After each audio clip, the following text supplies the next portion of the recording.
Hello students, তোমরা যারা গৌরবঙ্গ ইউনিভার্সিটির আন্ডারে সেকেন্ড সেমিস্টারে ছাত্রছাত্রী আছো এবং তোমাদের সোশ্যোলজি এমডিসি সাবজেক্টটা আছে, আজকের ক্লাসে আলোচনা করব তোমাদের গুরুত্বপূর্ণ অর্থাৎ ইম্পর্ট্যান্ট 5 এবং 10 মার্কের প্রশ্নোত্তর নিয়ে। দেখো, আমি প্রথমে তোমাদের প্রশ্নগুলো নিয়ে আলোচনা করব। প্রশ্নগুলো হচ্ছে, প্রথম প্রশ্ন, এই যে তোমরা দেখতে পাচ্ছ এই 4টি প্রশ্ন এখানে আছে। এই 4টি প্রশ্নের আমি তোমাদের অ্যান্সার দেখিয়ে দেব। আর তোমরা সকলেই জানো যে আমি সাজেশনের পাশাপাশি সাজেশন তো আমি তোমাদের দিচ্ছি, তার সঙ্গে আমি তোমাদের প্রশ্ন উত্তরগুলো কিন্তু আমি দেওয়ার চেষ্টা করি। তাহলে দেখো, প্রথম প্রশ্ন হচ্ছে, লিঙ্গভিত্তিক সামাজিকীকরণ প্রক্রিয়াটি কী? এই প্রক্রিয়া কিভাবে সমাজে নারীর অবস্থানকে প্রভাবিত করে তা বিস্তারিতভাবে বিশ্লেষণ করো। 2, গার্হস্থ্য সহিষ্ণুতা থেকে নারী সুরক্ষা আইন 2005, protection of women from domestic violence act 2005 এর প্রধান বিধানগুলি এবং এর গুরুত্ব আলোচনা করো। 3, পশ্চিমবঙ্গ রাজ্য মহিলা কমিশনের West Bengal state commission for women গঠন ও কার্যাবলী আলোচনা করো এবং নারীর ক্ষমতায়নে এর ভূমিকা মূল্যায়ন করো। এবার এখানে নিচে মান 5-এ 4 নম্বরটা হচ্ছে মান 5-এর জন্য। এখানে প্রশ্নটা হচ্ছে, নারীর অধিকার রক্ষায় CEDAW সনদের গুরুত্ব সংক্ষেপে আলোচনা করো। তোমাদের এই 4টি প্রশ্ন আমি তোমাদের প্রশ্ন তো দেখাবো। দেখো, প্রথম প্রশ্ন হচ্ছে, লিঙ্গভিত্তিক সামাজিকীকরণ প্রক্রিয়াটি কি? এই প্রক্রিয়া কিভাবে সমাজের নারী অবস্থানকে প্রভাবিত করে তা বিস্তারিতভাবে বিশ্লেষণ করো।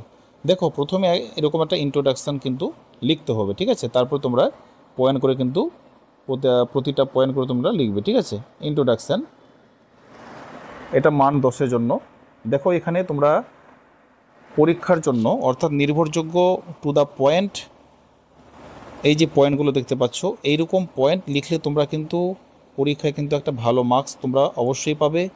আর অনেকেই তোমরা হয়তো পয়েন্ট না লিখেই কিন্তু তোমরা পরীক্ষায় দিয়ে চলে আসো, সেটা কিন্তু করলে হবে না।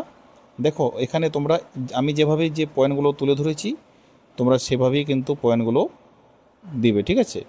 এবার এখানে কি আছে, শিক্ষা প্রতিষ্ঠানে লিঙ্গভিত্তিক দৃষ্টিভঙ্গি। প্রতিটা প্রশ্নের মধ্যে, বড় প্রশ্নের মধ্যে 4 থেকে 5টে প্রশ্ন, মানে তোমাদের পয়েন্ট কিন্তু এরকম অবশ্যই দিতে হবে। খেলাধুলা ও বিনোদনের মাধ্যম, দেখতেই পাচ্ছ, তোমরা এটা এভাবে এখান থেকে শেষ করবে এবং তোমরা শেষের দিকে পরিশেষে বলা যায় এই যে উপসংহার দিয়ে তোমরা কিন্তু আলোচনাটা শেষ করবে। তবে কিন্তু 10-এর মধ্যে 10 না হলেও তোমরা কিন্তু অবশ্যই 8-9 তো অবশ্যই পাবে। এক্সামিনার যদি তোমাদের ভালোভাবে খাতা চেক করে তিনি কিন্তু অবশ্যই ভালো নাম্বার দেবেন। এরপরে 2 নম্বর প্রশ্ন হচ্ছে, গার্হস্থ্য সহিষ্ণুতা থেকে নারী সুরক্ষা আইন 2005, যেটাকে বলে ডোমেস্টিক ভায়োলেন্স। এই প্রশ্নটা মোস্ট ইম্পর্টেন্ট আছে, তোমাদের পরীক্ষায় আসার খুবই চান্স আছে। দেখো, এখানে এর অ্যান্সারটা তোমরা লিখবে। প্রথমে ইন্ট্রোডাকশান অবশ্যই দিবে 4-5 লাইনে, তাহলে তোমাদের প্রশ্নের উত্তরের মানটা কিন্তু বেড়ে যাবে। এরপরে মূল আলোচনা। দেখো, মূল আলোচনার মধ্যে এখানে আমি পয়েন্ট দিয়েছি, আইন প্রণয়নের প্রেক্ষাপট। এখানে তোমরা প্রতিটা পয়েন্টের ব্যাখ্যা তোমরা এভাবেই কিন্তু দেওয়ার চেষ্টা করবে। আর তোমরা যারা এমডিসি সোশ্যোলজি সাবজেক্টের স্টাডি ম্যাটেরিয়াল তোমরা পারচেস করতে চাইছো, তাহলে তোমরা এই নম্বরটিতে যোগাযোগ করে তোমরা সংগ্রহ করতে পারো।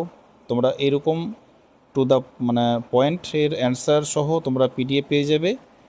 এই যে তোমরা প্রশ্নগুলো দেখতে পাচ্ছ, সাজেশনটা, এই সাজেশন আকারে তোমরা অ্যান্সার পেয়ে যাবে। তারপরে এখানে ডোমেস্টিক ভায়োলেন্সের সংজ্ঞা আছে, এই যে সংজ্ঞাটা দেখতে পাচ্ছ, এখান থেকে শেষ করবে।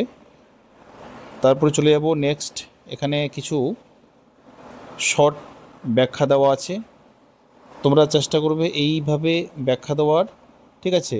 এখানে আর একটা ধারণা আছে, অ্যাগ্রিভ পার্সনের ধারণা, ঠিক আছে? এইভাবে তোমরা প্রত্যেকটা পয়েন্ট কিন্তু ভালোভাবে ব্যাখ্যা দিবে। আর তোমাদের এখানে 10 মার্কের জন্য খুব বেশি লেখার এখানে আর ব্যাখ্যা দেওয়ার দরকার নেই। এই যে পয়েন্টগুলো দেখতে পাচ্ছ, শর্ট যে পয়েন্টগুলো, এগুলো কিন্তু খুবই ইম্পর্টেন্ট। এগুলো দিলে এগুলো লিখলে পরে এক্সামিনারে কিন্তু হাইলাইটে থাকে, মানে তোমরা কিন্তু নাম্বার কিন্তু একটা তোমাদের প্লাস পয়েন্ট থাকে নাম্বারের। এই যে পরিশেষে বলা যায়, এই জায়গাটাকে এইভাবে শেষ করবে আলোচনা করে। তারপরে 3, এখানে যে 10 মার্কের প্রশ্নটা আছে, পশ্চিমবঙ্গ রাজ্য মহিলা কমিশনের West Bengal state commission for women গঠন কার্যাবলী, এটাও কিন্তু ইম্পর্ট্যান্ট আছে, ঠিক আছে। তোমরা ছোট্ট একটা ইন্ট্রোডাকশান এখানে দিয়ে দিবে, তারপর তোমরা মূল আলোচনা, এইভাবে আলোচনাটা তোমরা শুরু করবে। নাম্বার দিবে গঠন ও সাংগঠনিক কাঠামো, 2 অভিযোজন গ্রহণ ও তদন্তের ক্ষমতা, তারপরে 3 আইনি সহায়তা ও পরামর্শ প্রদান, 4 হচ্ছে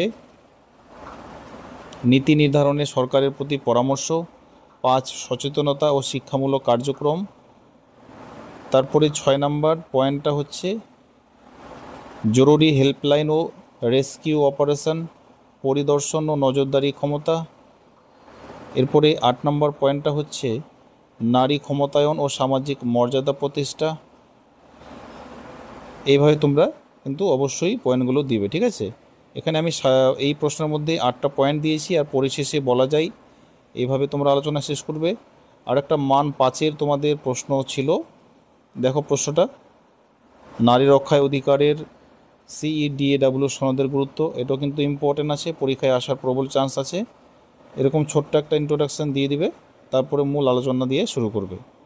দেখো প্রথম যে মূল পয়েন্টটা, সনদের গুরুত্ব, 5টি গুরুত্বপূর্ণ দিক। নারী প্রতি বৈষম্যের আইনি স্বীকৃতি, এটা 1।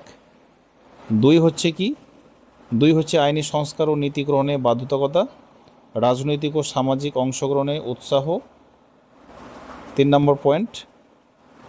এরপরে কি আছে, শিক্ষা স্বাস্থ্য সেবায় সমতা নিশ্চিত করা। তোমরা এরকমভাবে আলোচনাগুলো কিন্তু শেষ করবে, ঠিক আছে। আর আশা করি তোমরা এই প্রশ্নগুলো দেখে তোমাদের অবশ্যই উপকৃত হবে। আর তোমাদের এই সাবজেক্টে তোমাদের যারা বন্ধুবান্ধবরা নিয়ে রেখেছে, অবশ্যই তাদেরকেও এই ভিডিওটা শেয়ার করো। এখান থেকে তোমরা শেষ করবে, ঠিক আছে।